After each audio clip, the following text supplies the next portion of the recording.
दीन इस्लाम रवादारी और दूसरे मजहब के एहतराम का दर्स देता है। आज दुनिया में लसानी, मजहबी, समाजी बहरान की असल वजह भी यही है कि दुनिया में बसने वाली मुख्तलिफ अक़वाम कबीलों ने एक दूसरे के मजहब व अकीदे के खिलाफ नफरत आमेज रवैया अपना रखा है। हकीकत में इस वक्त दुनिया को अमन की शदीद जरूरत है और आज इस तरावी दौर में मज़ाहिब और तहजीबों के दरमियान डायलॉग्स को सबसे बड़ी जरूरत और ख्वाहिश के तौर पर महसूस किया जा रहा है। दीन हक फितरत है जो दूसरे मज़ाहिब से नजरियाती इख्तलाफ को न सिर्फ कबूल करता है बल्कि बर्दाश्त, एहतराम और मोहब्बत की पॉलिसी को भी तश्कील देता है। अच्छे माशरे की तश्कील के लिए इख्तलाफात को खत्म करने की जरूरत नहीं होती। पुरअमन माशरे की तश्कील के लिए तजादात को समझना जरूरी होता है।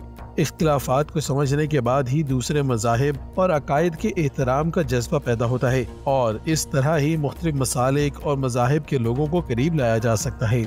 हमारे प्यारे नबी हजरत मोहम्मद सल्लल्लाहु अलैहि वसल्लम ने मसीहियों और यहूदियों से मुकालमा किया और मदीने की ऐसी रियासत तश्कील दी जिसमें 3 मरकजी मजहब के लोग आबाद थे और वहाँ अमन, सलामती और बाहमी एहतराम गालिब था।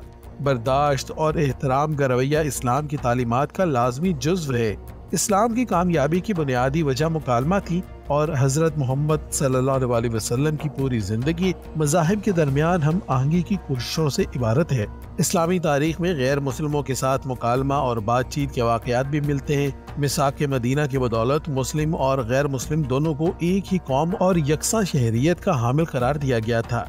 इस मुआहदे की रूह से मुस्लिम और गैर मुस्लिम बराबर और यकसा हकूक रखते थे। मिसाक मदीना ने रियासत मदीना में अमन आमा फराहम किया, जुल्म व नाइंसाफ़ी की मुखालफत की, इस्लाही इंसानियत को फ़रोग़ दिया और मजहबी आज़ादी फराहम की। किसी फर्द या कबीले के हकूक़ को गसब नहीं किया गया। मिसाक मदीना मजहबी हम आहंगी और मजहबी रवादारी की बेहतरीन मिसाल है और इसकी रोशनी में एक इस्लामी मिसाली रियासत की तश्कील के साथ साथ दुनिया को अमन, बकाए, बाहमी और फलाह का गहवारा बनाया जा सकता है।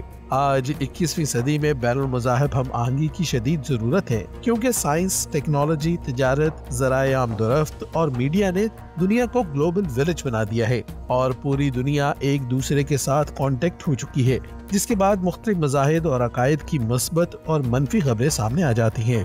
बहसियत मुआशरा हम पे ये जिम्मेदारी आयद होती है किसी भी मजहब का मानने वाला दूसरे मजहब के पैरोकार को कमतर न समझे, क्योंकि दुनिया में बड़ा रिश्ता अपनायत, मोहब्बत और हमदर्दी का है और दीन हक भी हमें इसी चीज का दर्स देता है।